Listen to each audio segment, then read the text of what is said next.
kami bilang karena kan kadang-kadang kami ini kan kaki sering turun naik di air kayak gitu kan, ada infeksi kaki, ada yang kena paku yang segala macam. Jadi adalah bantuan dari Puskesmas apa dari mana kayak gitu kan. Obat-obatan Bu ya? Iya, obat-obatan. Kalau saya bilang ya, pemerintah kurang peduli. Kurang peduli maksudnya kayak gini, karena kami kan di tanggul di belakang itu kan ada tanggul.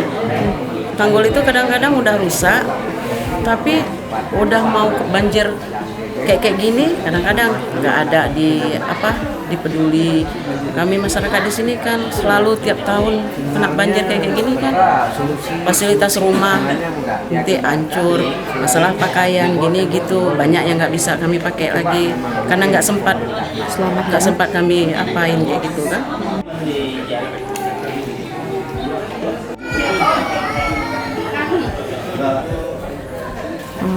Warga kita sendiri ada berapa jiwa nih?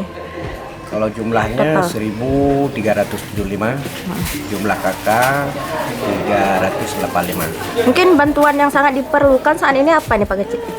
Ya untuk ini ya logistik memang mungkin masih banyak masih diperlu juga ya, walaupun untuk sementaranya ini ya cukup untuk malam ini ya, mungkin untuk besok mungkin udah kekurangan juga kan.